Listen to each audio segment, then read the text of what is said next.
Sandrine Mini, je dirige le TMS Scène Nationale de l'archipel de Thau, qui est donc la seule scène nationale de l'Hérault et qui a la chance de se trouver à Sète et de proposer une soixantaine de spectacles chaque année, tout type de disciplines confondues, théâtre, danse, musique et cirque contemporain.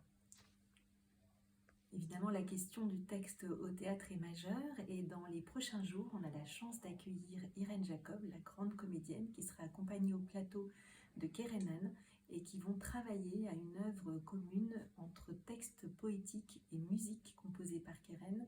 Et on va pouvoir chaque soir suivre sur Instagram le résultat de leur travail de la journée. Donc je vous donne rendez-vous du 22 au 26 mars prochain pour pouvoir écouter, regarder l'œuvre qu'elles auront construite sur le plateau du Théâtre Molière chaque jour de la semaine prochaine. Donc j'ai choisi de vous parler d'American Dirt, d'une écrivain, autrice américaine, Janine Cummins, j'espère que je prononce bien son nom, parce que cette œuvre m'a beaucoup touchée dans ce qu'elle raconte de ce récit qui se déroule entre le Mexique et les États-Unis.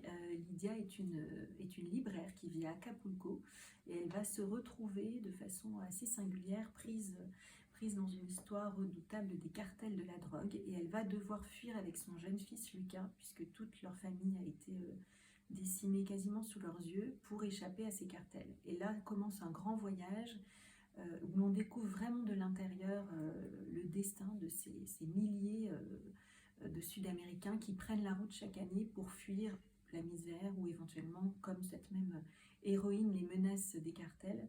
Et on va découvrir vraiment des humanités. Elle croise deux jeunes sœurs honduriennes absolument merveilleuses, toutes jeunes, qui ont elles aussi dû fuir face à une violence on va dire masculine dans leur pays, et elles vont comme ça, ils vont au gré de ce voyage se découvrir des amitiés nouvelles avec ces deux jeunes sœurs, mais aussi des solidarités, réussir à traverser le désert, le danger. Ils vont voyager sur le toit de ces trains qui traversent comme ça toute l'Amérique latine, ce train qu'ils appellent la Bestia et qui est extrêmement dangereux, puisque pour monter sur ce train, il faut sauter de pont ou courir aux côtés du train et grimper dedans. Donc vous imaginez avec un jeune enfant.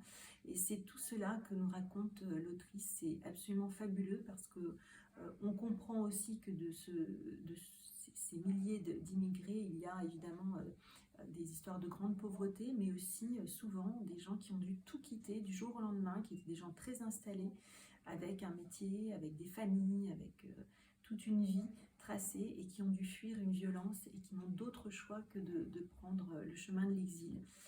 Voilà, c'est tout ça qu'elle nous raconte de l'intérieur, puisqu'elle-même, pendant 5 ans, s'est beaucoup documentée, est allée dans des orphelinats, interroger des jeunes mineurs qui avaient tenté ce voyage. Elle a fait tout un travail très important. Moi, j'ai été vraiment saisie par la percutance de l'écriture et puis par ses destins incroyables, et puis aussi parce que l'histoire se finit plutôt bien. Et ça, c'est plutôt joyeux en ce moment. Voilà, je vous le recommande vraiment.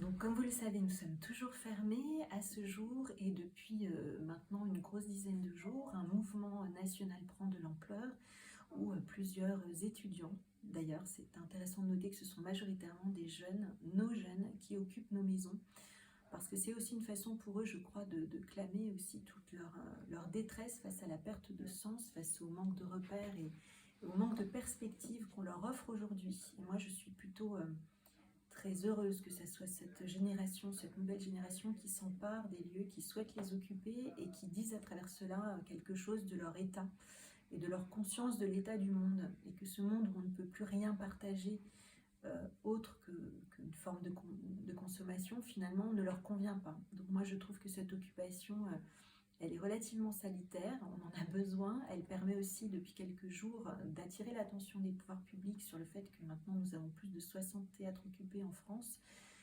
tout simplement pour nous adresser la parole, parce que depuis le mois de janvier, on n'a plus de dialogue avec les tutelles, en tout cas l'État. Évidemment, nos tutelles locales sont très proches de nous, très soucieuses de ce qui nous arrive. Mais au niveau État, on ne sait toujours pas. Avant, jusqu'en janvier, on avait une forme de clause de revoyure pour faire le point, pour voir comment on allait pouvoir s'acheminer vers une sortie de crise et une réouverture progressive des lieux.